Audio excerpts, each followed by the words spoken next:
a vegan apple crumble. The reason I chose to make a vegan dish is because when you eat vegan, you don't contribute to the animal industry, and that's actually quite polluting for the earth. So it's better to, just skip the dairy, and I promise you the dish will still be delicious. So what we're going to do is we're going to make the dough for the apple crumble first. I have the ingredients already sitting here. So what we're going to do is use some flour, we're going to use some sugar, some coconut oil. It doesn't need to be melted completely, just soft enough so you can work with it. And some baking powder, and we're going to make a flax egg. So a flax egg is basically what you use to replace egg, as the name already says. So you take some flaxseed and you pour some water into it. So what we're going to do is we're going to mix 1 tablespoon of flaxseed, a little bit more. Yeah, this will do. And then we're going to mix that with 3 tablespoons of water. Just room temperature, doesn't need to be cold or warm. So we're going to put in 1, 2, and 3. And then you want to stir it up a little bit so that it gets mixed.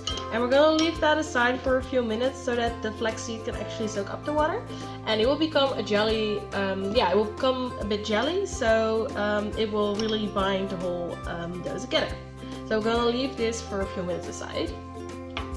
And we're going to start with putting all the ingredients in. So what we're going to do now is put everything in. So starting off with the flour. And then some baking powder. The flaxseed has been sitting for a few minutes, so now it's really jelly and all the water is soaked up. So we're going to add that as well.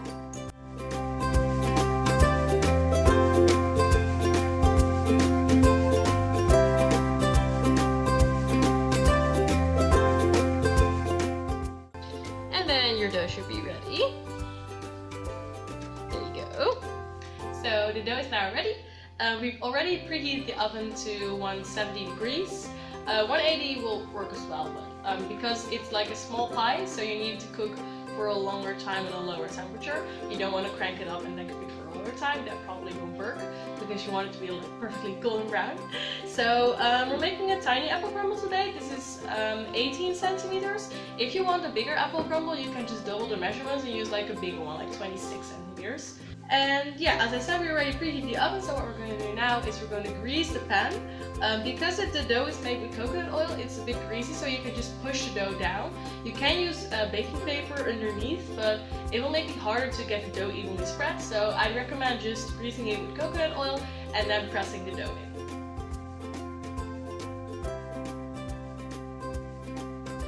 And then what I also like to do is put in a little bit of flour, just to make sure that the bottom doesn't get too greasy.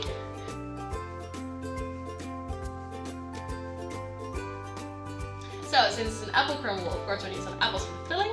I've got 3 apples here, cut into small pieces. And then I've got some vanilla for the taste, a few raisins, a little bit of lemon juice, some sugar to make it a little bit more sweet, and of course loads of cinnamon. I prefer a lot of cinnamon, so I use 2 tablespoons, but you can always reduce that a bit.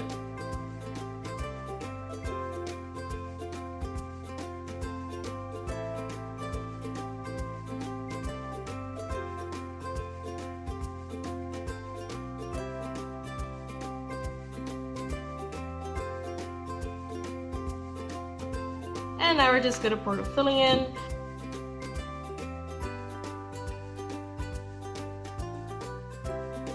So the pie is almost ready. We only have to crumble the remaining dough.